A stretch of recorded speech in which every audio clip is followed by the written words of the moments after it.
यह श्रृंखला सर्व आत्माओं के पिता परमात्मा शिव के द्वारा उच्चारित महावाक्यों के संकलन पर आधारित है। ओम शांति। बॉलीवुड स्टूडियो द्वारा प्रस्तुत अमूल्य रत्न में आप सभी का हार्दिक स्वागत है।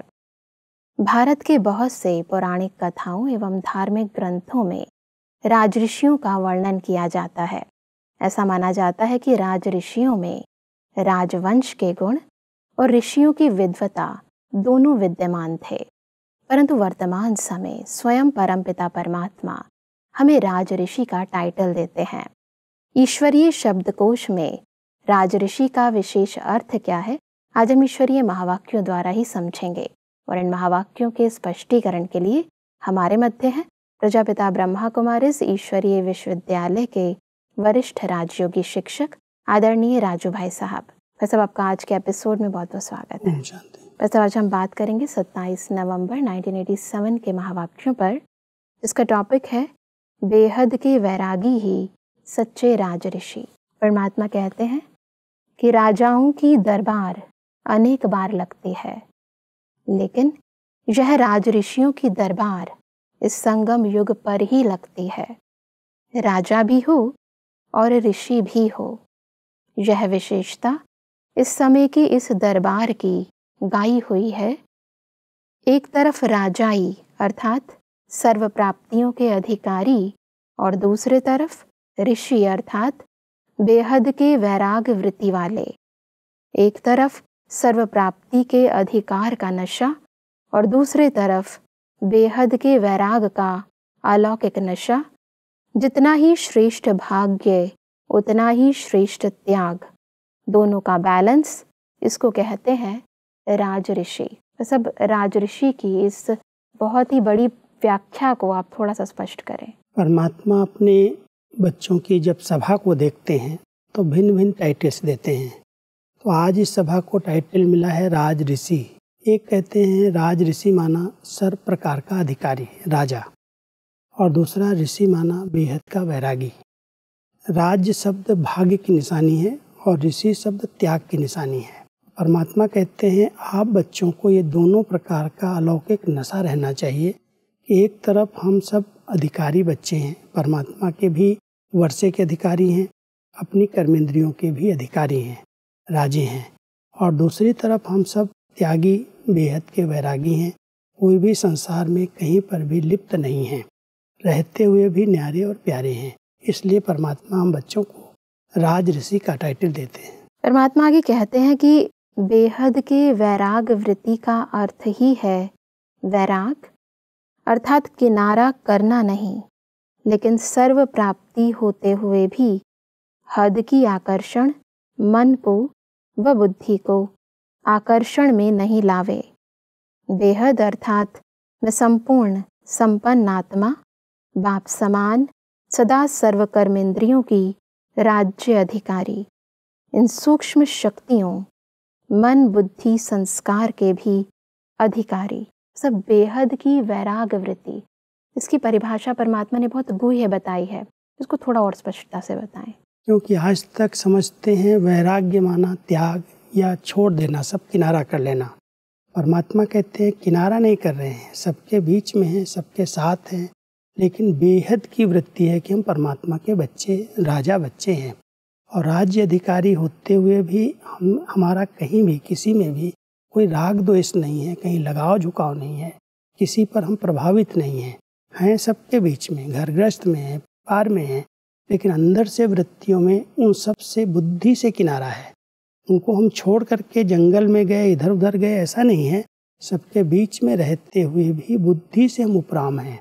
तो परमात्मा कहते हैं एक तरफ अधिकार है, बेहद की वृत्ति है कि हम परमात्मा के बच्चे हैं, विश्व राज्य के अधिकारी हैं, और दूसरी तरफ प्रवृत्ति में रहते, घरग्रस्त में रहते हुए किसी में भी राग द्वेष नहीं है, सबके साथ समान व्यवहार है। तो वैराग्य वृत्ति का अर्थ किनारा करना नहीं है। वैराग्य माना सबके बीच में रहते हुए राग और द्वेष से निर्लिप्त रहना। जी, परमात्मा कहते हैं कि जैसे साइंस की शक्ति धरनी की आकर्षण से परे कर लेती है, ऐसे साइलेंस की शक्ति इन सब हद की आकर्षणों से दूर ले जाती है। इसको कहते हैं संपूर्ण संपन्न बाप समान स्थिति। बस अब इस अलौकिक स्थिति को स्पष्ट करें। परमात्मा ने हम सबको साइंस की शक्ति और साइलेंस की शक्ति की दो विशेषताएं सुनाई। एक तो साइंस की शक्ति से स्पेस में चले जाते हैं, धरनी की आकर्षण से ऊपर उठ जाते हैं। तो परमात्मा कहते हैं जो मेरे बच्चे हैं इस संसार में रहते हुए भी संसार की व्यक्तियों और वस्तुओं की आकर्षण से ऊपर उठ जाते हैं।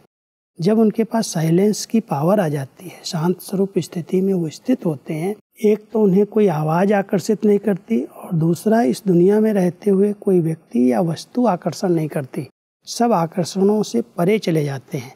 तो वो साइंस की शक्ति धरती की आकर्षण से ऊपर ले जाती और ये साइलेंस की शक्ति सबके बीच में धरती पर रहते हुए व्यक्ति किसी भी आकर्षण में फंसता नहीं है, आकर्षित नहीं होता। मतलब इसको थोड़ा और स्पष्टता से बताएं कि कैसे साइलेंस की स्थिति में रहकर हम इस दुनिया की आकर्षण से अपने आप को दूर रख सकते हैं। क्योंकि जब आत्मा अपने स्वधर्म में स्थित होती है कि मैं आत्मा शांत स्वरूप हूँ, मैं आत्मा इस शरीर में प्रवेश करके अपना पार्ट बजा रही हूँ, मैं इससे अलग हूँ, तो जब अलग की स्मृति रहती है और उस स्वधर्म की स्मृति रहती है कि मैं एक आत्मा शांत स्वरूप हूँ, तो शांत स्वरूप आत्मा को आवाज़ की दुनिया की कोई भी चीज़ आकर्षित नहीं कर सकती।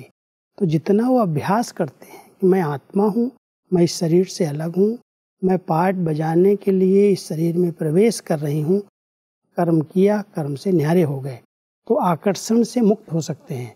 और जब तक देह भान है तब तक कोई न कोई आकर्षण अपनी तरफ खींचती है। सबसे बड़ी आकर्षण इस देह की ही है, फिर साथ साथ देह के संबंधों की है, पदार्थों की है, अपने कोई ऐसे स्वभाव संस्कार है उनकी आकर्षण है। कई प्रकार की आकर्षण में आत्मा अभी तक फंसी हुई है। परमात्मा कहते हैं जब आप अपने स्वधर्म में स्थित हो, अपने स्वरूप में स्थित हो, तो स्वस्वरूप और स्वधर्म की स्मृति आपको इन आकर्षणों से परे ले जाती है। परमात्मा आगे कहते हैं कि कर्मेंद्रिय जीत बनना यह फिर भी सहज है, लेकिन मन, बुद्धि, संस्कार इन सूक्ष्म शक्तियों पर विजयी बनना यह सूक्ष्म अभ्यास है। जिस समय जो संकल्प, जो संस्कार इमर्ज करने चाहें, वही संकल्प, वही संस्कार सहज अपना सकें, इसको कहते हैं सूक्ष्म शक्तियों पर विजय, अर्थात राज ऋषि स्थिति। परमात्मा हम सबको कह रहे हैं जो शरीर की कर्मेंद्रियां हैं, जो आज तक हर एक आत्मा की एक कंप्लेन रहती है कि मुझे आँखों ने धोखा दे दिया, मैंने देखा, मेरी बुद्धि चलायमान हो गई, या मेरे कोई भी कर्मेंद्रिय ने मुझे धोखा दिया। परमात्मा कहता है कर्मेंद्रियों पर जीत पाना तो सहज है, लेकिन जो आत्मा की सूक्ष्म शक्तियाँ हैं, मन, बुद्धि और संस्कार, वो हमारे कंट्रोल में आ जाए, हमारी संकल्प शक्ति पर हमारा कंट्रोल आ जाए, जहाँ चाहें, जितना समय चाहें, उस मन को हम एकाग्र कर सकें। संस्कार हमारे बार बार अपना कार्य न करने लगे, बीच बीच में पुराने संस्कार जो इमर्ज हो रहे हैं, परमात्मा कहते हैं आत्मा का अगर अपने सूक्ष्म शक्तियों पर, मन, बुद्धि और संस्कार पर शासन है, तब कहेंगे राज ऋषि है। कर्मेंद्रियाँ स्थूल हैं, इन स्थूल कर्मेंद्रियों पर तो हम कभी भी वैराग्य वृत्ति के आधार से कंट्रोल कर लेते। चीज़ नहीं खानी है तो नहीं खानी है, ये नहीं देखना है तो नहीं देखना है, ये मुझे नहीं चाहिए, तो अंदर की दृढ़ता के आधार से इन कर्मेंद्रियों को तो सहज जीता जा सकता है। लेकिन हमारा संकल्प जहाँ चाहें, जितना समय चाहें, हमारा मन हमारे कंट्रोल में रहे, हमारे कोई भी संस्कार बार बार अपना कार्य न करें, उन पर हमारा नियंत्रण रहे, तो परमात्मा कहते हैं सूक्ष्म शक्तियाँ जब आत्मा के कंट्रोल में आ जाती, जब उस पर अधिकार हो जाता है, तब वो सच्चा राज ऋषि कहलाता है। इसलिए परमात्मा कहते हैं कि अंतिम समय की, अंतिम रिजल्ट का समय, 1 सेकंड का क्वेश्चन एक ही होगा। इन सूक्ष्म शक्तियों के अधिकारी बनने का अभ्यास अगर नहीं होगा, अर्थात आपका मन राजा का ऑर्डर 1 घड़ी के बजाय 3 घड़ियों में मानता है, तो राज्य अधिकारी कहलाएंगे, वह 1 सेकंड के अंतिम पेपर में पास होंगे। क्योंकि अंतिम पेपर परमात्मा ने बता दिया है कि 1 सेकंड का होगा, वरना कई प्रकार के दृश्य होंगे, उसमें संकल्प हलचल में ना आए, हम स्टॉप कहें और स्टॉप हो जाएं, ऑर्डर माने। कई बार हम कहते हैं मन को, जैसे आत्मा ऑर्डर करती है कि अभी अभी तुम मुझे अपने वतन में, अव्यक्त वतन में बाबा के पास ले चलो, अभी अभी तुम मुझे परम धाम घर का अनुभव कराओ। मन हमारी अपनी शक्ति है, कहते हैं ना मेरा मन। तो जब मेरा मन है तो क्या मुझ आत्मा के आर्डर प्रमाण है?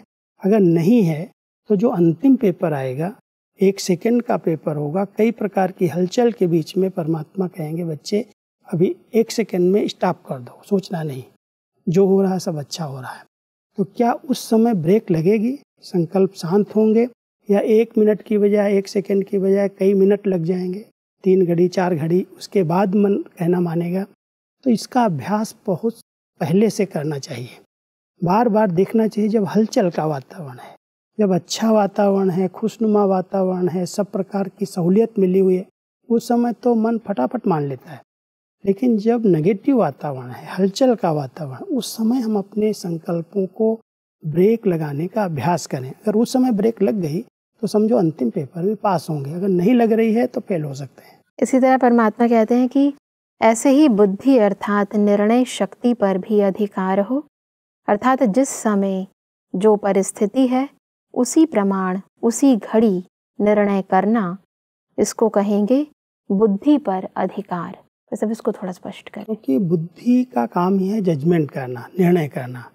हमने सोच लिया है राइट है, ये रॉन्ग है, ये करना है, ये नहीं करना है, लेकिन क्या बुद्धि उसी समय कहती नहीं करना है, बस फुल स्टॉप लग जाए, ये नहीं करना है, ये नहीं सोचना है?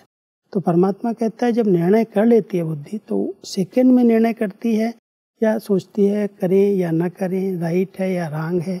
कई बार हम परख नहीं सकते, पहले चाहिए परखने की शक्ति। जब हम परख लेते हैं तो तुरंत निर्णय करने की शक्ति कंट्रोल हो जाए कि नहीं ये नहीं करना, ये राइट नहीं है, यहाँ नहीं जाना है तो नहीं जाना है। तो इतना अंदर से अपना कॉन्फिडेंस हो कि ये राइट है, ये रॉन्ग है। तो आत्मा जब स्वच्छ है, बुद्धि बिल्कुल क्लीन है, तो उसको पहले तो पता चलता है राइट क्या है, रॉन्ग क्या है, और फिर तुरंत वो निर्णय करती है नहीं करना, ये करना है। परमात्मा कहते हैं कि रोज अपने कर्मचारियों की दरबार लगाओ, चेक करो कि स्थूल कर्मेंद्रियां व सूक्ष्म शक्तियां, ये कर्मचारी कंट्रोल में रहे व नहीं रहे। अभी से राज्य अधिकारी बनने के संस्कार अनेक जन्म राज्य अधिकारी बनाएंगे। परमात्मा ने कहा कि इसी प्रकार संस्कार कहाँ धोखा तो नहीं देते हैं। आदि अनादि संस्कार अनादि शुद्ध श्रेष्ठ पावन संस्कार हैं, सर्वगुण स्वरूप संस्कार हैं और आदिदेव आत्मा के राज्य अधिकारीपन के संस्कार सर्व प्राप्ति स्वरूप के संस्कार हैं, संपन्न संपूर्ण के नेचुरल संस्कार हैं। तो संस्कार शक्ति के ऊपर राज्य अधिकारी अर्थात सदा अनादि आदि संस्कार इमर्ज हों। संस्कार आत्मा को बहुत धोखा देते हैं। कई बार हम कह देते हैं ये मेरे पुराने संस्कार हैं। यहाँ पर परमात्मा हम सबके पुराने संस्कारों की स्मृति दिला रहे हैं कि जो आपके अनादि संस्कार हैं, पवित्र संस्कार हैं, आदि संस्कार हैं, देव आत्मा के संस्कार हैं, क्या वो संस्कार काम करते हैं या बीच बीच में देहाभिमान वाले संस्कार इमर्ज हो जाते हैं? ये बहुत सूक्ष्म चेकिंग करने की जरूरत है, क्योंकि बार बार जो देहाभिमान से संस्कार बने हैं वो संस्कार ही समझते हैं हमारे पुराने संस्कार हैं। परमात्मा कहते हैं ये तो देहाभिमान के संस्कार मध्यकाल में आए हैं, द्वापर में आए हैं, और उसके पहले के जो संस्कार आपके हैं अनादि अपने घर में जब आत्मा रहती है उस समय उसके पवित्र संस्कार एकदम प्योर स्वच्छ निर्मल है, और फिर जब देव आत्मा बनी, जब पार्ट में आई तो वहाँ पर भी बहुत शुद्ध सतो प्रधान संस्कार हैं। तो वो संस्कार हमारे बार बार इमर्ज होते हैं, या मध्यकाल वाले बीच वाले संस्कार देहमान वाले ईर्ष्या के, द्वेष के, नफरत के, कई प्रकार के ऐसे संस्कार बन गए, ऐसे करते ऐसे करते, वो संस्कार तो नहीं इमर्ज होते हैं। तो संस्कारों पर आत्मा का कितना शासन है। इसलिए परमात्मा कह रहे हैं बच्चे अपनी राज दरबार लगाओ। आत्मा राजा है और ये मन बुद्धि संस्कार उनके मुख्यमंत्री हैं, और साथ साथ एक कर्मेंद्रियां उनके कर्मचारी हैं। इनके साथ बातें करो, क्या आपकी कारोबार सारी ठीक चल रही है? दरबार में जैसे राजा अपने मंत्रियों से, अपने कर्मचारियों से पूछता है पूरी कारोबार ठीक है, ऐसे ही परमात्मा यहाँ कह रहे हैं रोज एक बार कम से कम अपने मन से, अपनी बुद्धि से, अपने संस्कारों से, अपने आँख नाक मुख कान हाथ से एक बार बात करके तो देखो ये हमारे कंट्रोल में है इसको कहते हैं राज दरबार, स्वशासक। जो स्वशासक है वही विश्व का राज्य संभाल सकता है।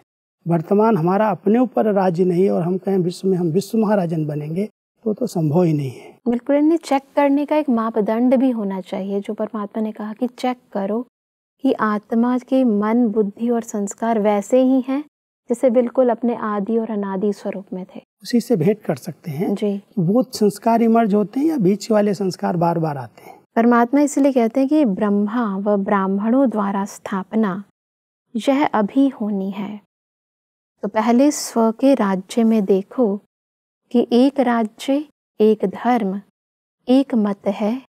अगर एक कर्मेंद्रिय भी माया की दूसरी मत पर है तो एक राज्य, एक मत नहीं कहेंगे। तो पहले यह चेक करो कि एक राज्य, एक धर्म स्व के राज्य में स्थापन किया है। वह कभी माया तख्त पर बैठ जाती, कभी आप बैठ जाते हो। ये बहुत सूक्ष्म चेकिंग है, क्योंकि हम कह रहे हैं सतयुग के अंदर एक धर्म, एक राज्य, एक भाषा, एक मत परिवार होगा। जब ऐसी दुनिया बनाने की हम चैलेंज करते हैं तो परमात्मा कहते हैं पहले अपने अंदर देखो, क्या सचमुच एक का ही राज्य है, एक की मत पर हम आत्मा चलते हैं, या कहीं न कहीं मनमत का प्रभाव पड़ जाता है, परमत का प्रभाव पड़ जाता है। एक ही धर्म है, एक धर्म माना धारणाएं हमारी अपनी निजी हैं, या आत्मा के जो पुराने संस्कार वो अपना राज्य कर लेते हैं जी। तो कहाँ पर किस प्रकार से मुझ आत्मा को धोखा मिल रहा है।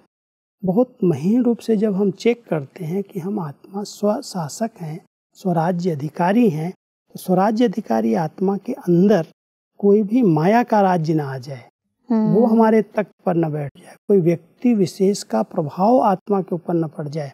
आत्मा एक धर्म, एक राज्य अपने ऊपर जब करेगी तब वो विश्व में स्थापित कर सकती है। जी। परमात्मा कहते हैं कि राज्य अधिकारी सदा और सहज तब होगा जब ऋषि अर्थात बेहद के वैराग वृत्ति के अभ्यासी होंगे।